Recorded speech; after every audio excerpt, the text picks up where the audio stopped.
think of it? You know, that's a good question. I don't know what makes it the trendy thing. I know Nevada has done a tremendous job with it. And you look at the stats that they've put up. I don't know anybody else that's really implemented it that's been like, oh my God, it hasn't taken that full effect. I don't know if Nevada tells everybody their secrets on what they're doing. But you look at the numbers that Nevada has put up, and that's really where the offense originated. And Coach Alt's done a great job with it.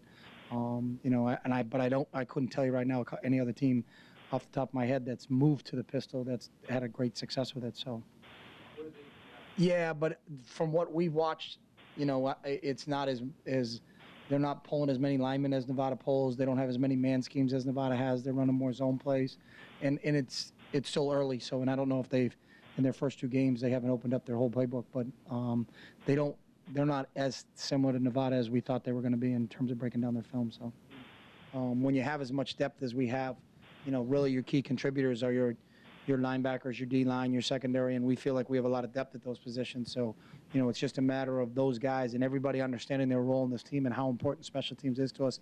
We devote a lot of time in practice to it. We devote a lot of meeting time to it because we know that it can be the difference in a football game. And we talked about it being the difference when you go to play a tough opponent on the road. It comes down to special teams. Last year, you could argue the Washington game was started with the block punt. You could say the UCLA started with the kickoff return. So this game, really what we played in our last game, what a huge role special teams had in us. What a great field position Jackson Rice gave us by punting and pinning him inside the 20 twice and then inside the 10 twice. So 4 times the ball's inside the 20-yard line. What we did with our return game, what we did with our cover game. So Robbie Beard coming and kicking 2 40-yarders and then 8 the extra points. So we knew it was going to be key, and I think because of the quality depth we have in our team, that's what really has helped us, and I think Oz does an unbelievable job with it too. So it's all we talk about every day. Nothing changes no matter who we're playing, whether we're playing New Mexico, Tennessee, or Portland State. Our job is to win the game. We've never talked about rush for this many yards, hold them to this many yards. We don't have any goal boards, any of that stuff. Our goal is to win, plain and simple. Maybe catch some of these other big schools by surprise. I don't know. I mean, I haven't watched any of their games, so I don't know. I think it depends on how you run your program. I was at New Hampshire and we played them, and we won all the time when we played. We beat Northwestern, we beat Rutgers. They beat Marshall. We had our guys were excited and wanted to play in that environment.